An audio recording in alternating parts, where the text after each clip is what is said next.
Hi everybody, Michelle McLennan, astrologer and life navigator, and I'm bringing you an astrology update for the next new moon, which is happening on the 27th or 28th of February, depending upon where you live in the world. Where I live in South Africa, it's happening in the very early hours of the 28th of February, about 2:45 or thereabouts. So you can actually sort of work with those energies if you just look up to see where it is in your journey. New moons are always a time to plant new seeds, so it's always better to plant those seeds after the new moon. So an hour after, 2 hours after, on the day of the new moon, it's all good. Leading up to the new moon is where we're letting go and releasing and clearing out what we no longer need for the new cycle. Something that a lot of people aren't aware of is that the new moon is not only the beginning of the new monthly cycle, but basically this new moon, or any new moon, starts a cycle which then culminates 6 months later when we have a full moon in the same sign. So it's just quite interesting to know that these cycles actually have a longer sort of effect on us.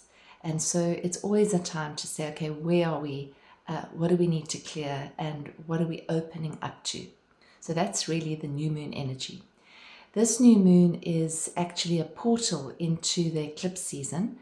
So we have 2 eclipse seasons a year, and eclipses are kind of celestial points, if you like. They are points where you could say that the light creeps in through the cracks and gives us more perspective, gives us more of an idea of where we're headed. And they're very powerful points in our calendar. So the first eclipse is on the 14th of March. That's going to be in the sign of Virgo, which I'll do another reading on, but just see this as the preparation and the ushering in of this eclipse season. So the new moon is in the sign of Pisces, which means that the sun and the moon come together at the same degree. Now what's very interesting about these new moons that we've been having, this is the 5th one that's going to be at the 9th degree of a sign. And as most of you or many of you might know, 9 is an ending number. 9 is the end. So it's 1, 2, 3, 4, 5, 6, 7, 8, 9, and it starts again. So 9 is always depicts a clearing and end of something, of a cycle. And then when you look at the year 2025, although I'm not a numerologist, it's a 9 year. So there does seem to be very, very clear signs that this is letting go of the old, because literally a huge cycle is ending. Now we have that every year. We have the new moon in Pisces, and we have the start of the new actual year when the sun enters Aries. So most of us in the Western world sort of celebrate the new year in January. That's not the new year according to astrology. The new year starts when the sun moves into Aries, which is in March.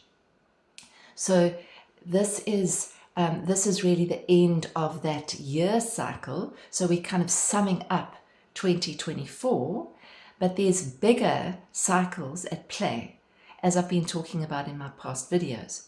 So we also have other planets moving around at different speeds. So we have Saturn that moves around once every 29, 30 years or so, and that Saturn is also finishing off his cycle. He's moving through Pisces, and in April he's going to be making a visit into the sign of Aries. So that's the end of a 29 to 30 year cycle. We have Neptune. Neptune has a 165 year cycle. And in April, Neptune moves out of Pisces into Aries. So we've never experienced, as in this incarnation, Neptune in Aries before. So this depicts the ending of much, much bigger cycles that go into our ancestry, into our past lives as well. So see this new moon as a major clearing point is what I'm really saying. So leading up to that, the moon is waning. In a waning cycle means that the moon, from our perspective, looks like it's getting smaller until it actually meets the sun and we can't see the moon. So there's basically a dark moon.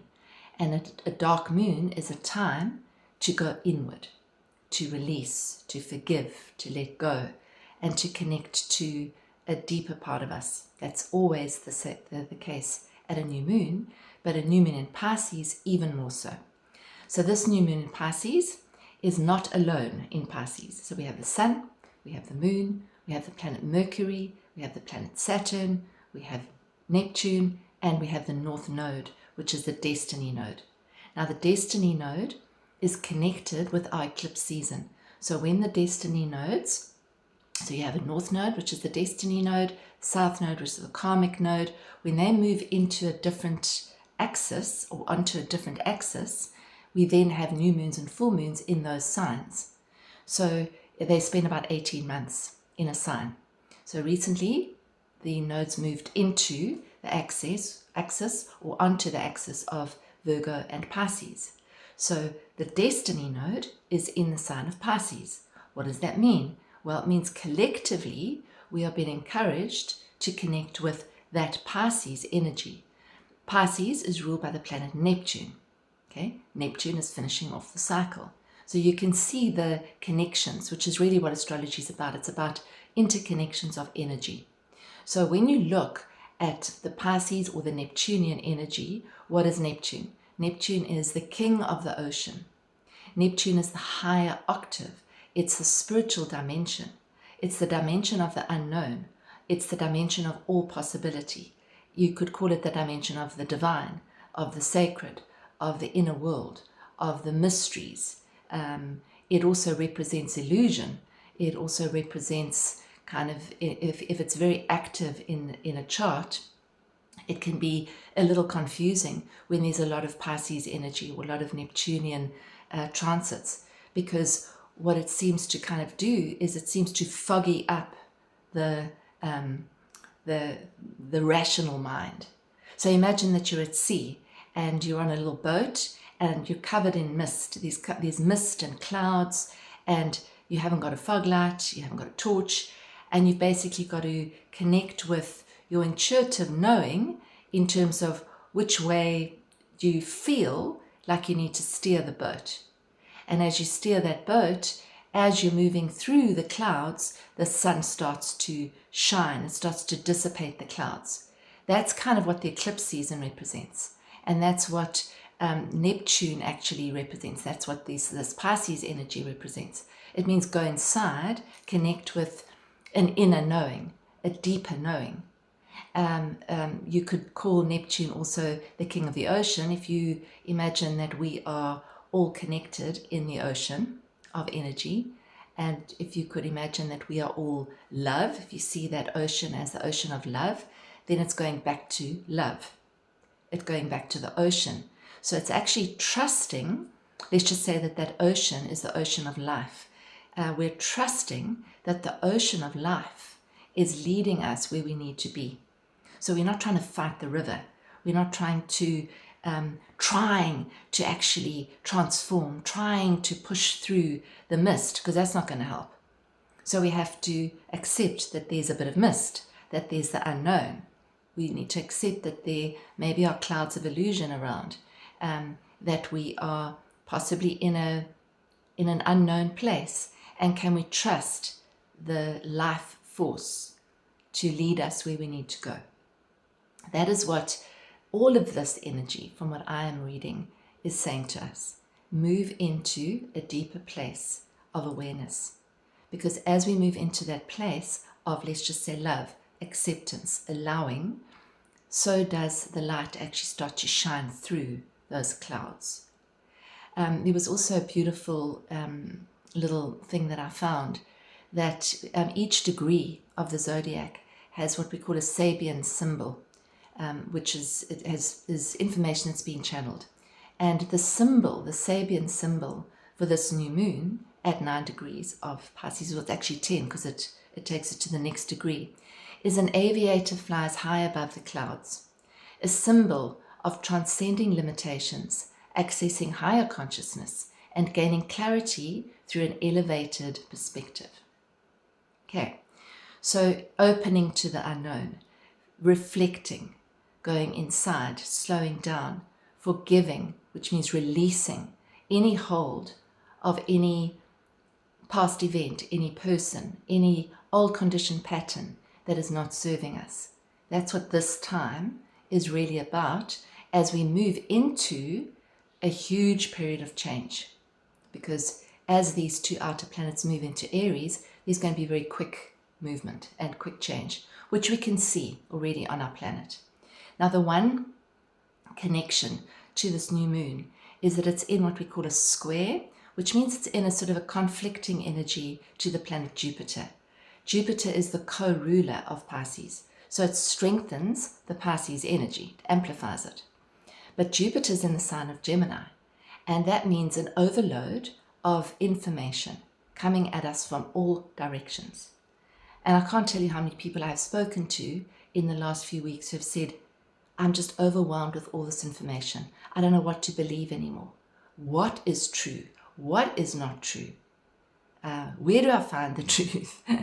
And I think with the advent of AI and the escalation of AI, with Pluto moving into Aquarius, we are realizing, many of us, that you can't trust the information that is coming at us. It's interesting, might be entertaining, but you don't know for sure whether what you're watching, listening, seeing is true. So I would say at new moon, especially coming up to new moon and sort of the first few days after new moon, is just limit the inflow of information, because it's getting crazy if you have a cell phone and if you have access to the internet. It can actually take us out of our intuitive knowing. So we're always connected to our intuitive knowing, but when we get too caught up in the head and we get too caught up with stories that we're being told, it can just steer us off course. So this is really about allowing this transformation to happen, allow the change to happen, and surrender into it. So at any moment when it feels too much, when the world feels too harsh, breathe out, exhale, unclench your fists, unclench your jaw, soften your shoulders, breathe out again. Allow this moment to be exactly as it is.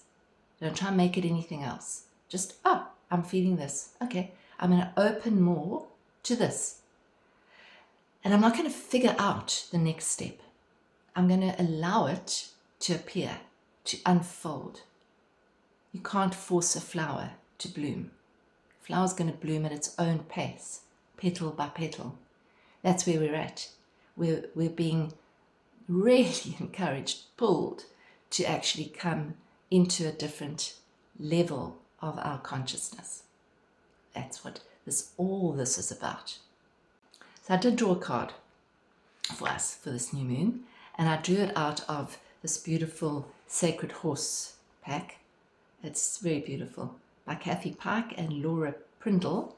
The illustrations are beautiful. I'll put it up on the screen.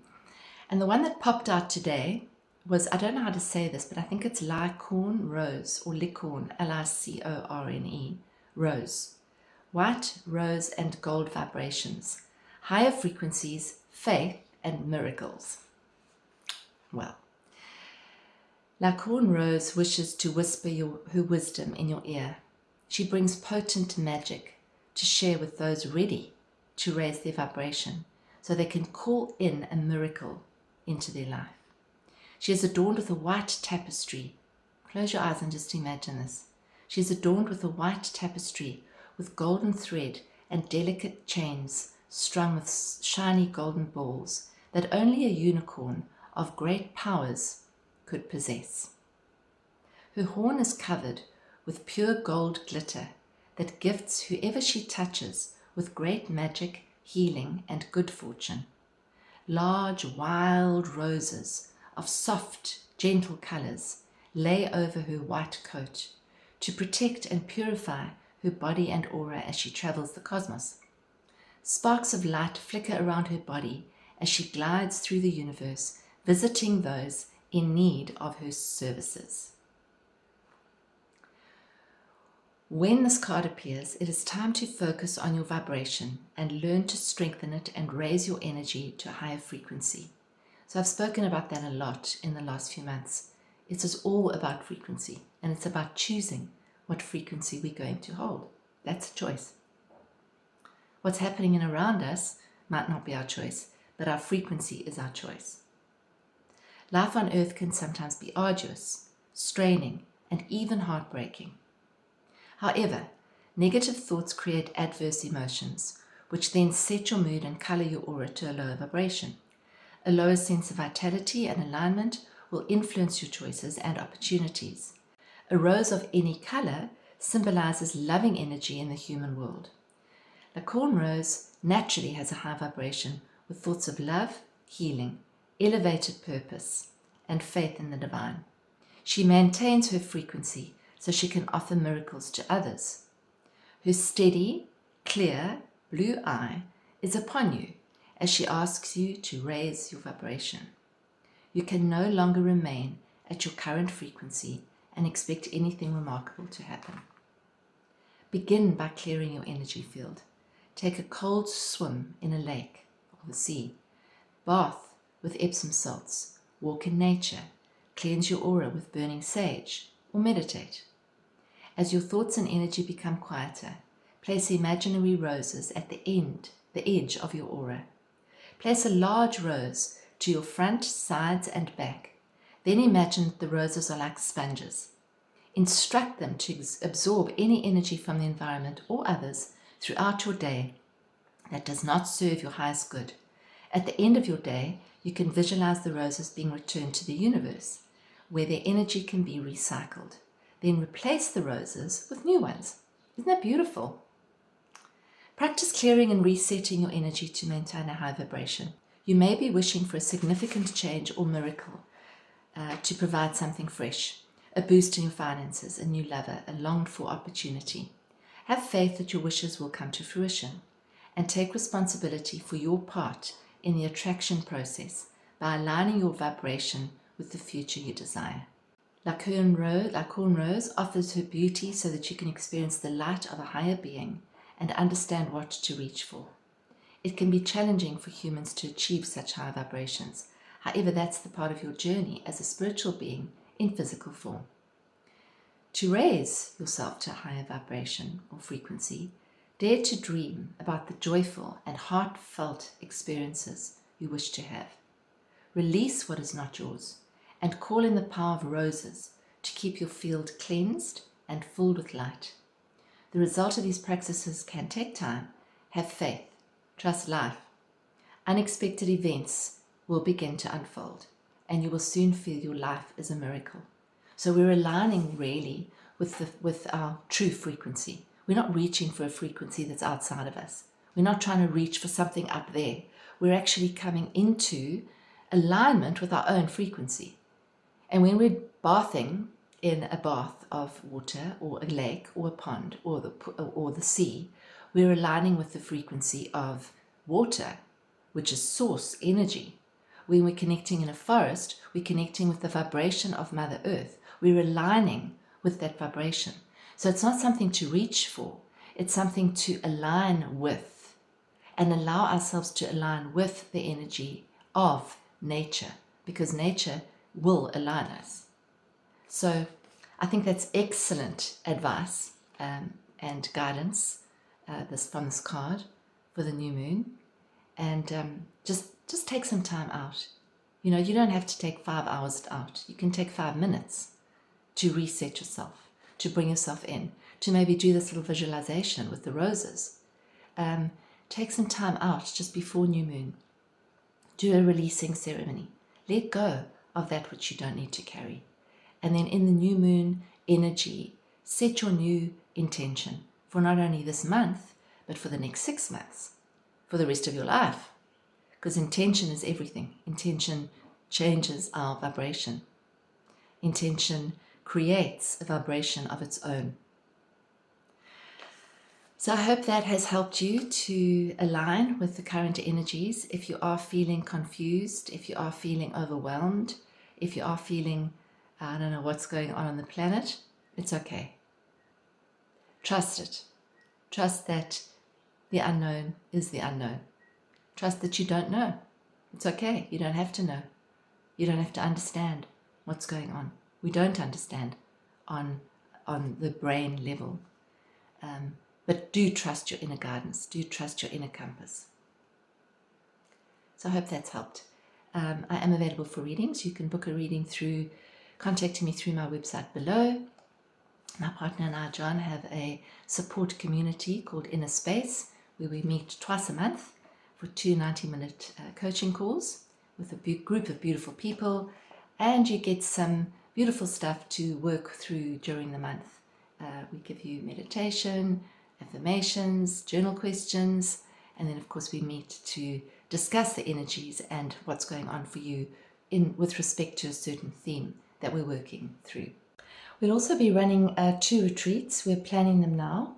The one is going to be from the 11th to the 15th of April at the Buddhist Retreat Center in KwaZulu-Natal. That's the one that we do every year. So that's a beautiful place to go and to experience and to reset, reboot. And it's very aligned with this new energy that's coming in. So it's a very shifting, transformative retreat. So that's on the 11th, from the 11th to the 15th of April. And then we have another one that we're putting together as well in Hogsback, in beautiful Hogsback in the Eastern Cape, from the 9th to the 13th of May. That's also got a very, very special, beautiful, very powerful energy there. You can find out more by contacting us through our email address, which is you can access through the website. The details are below in the description.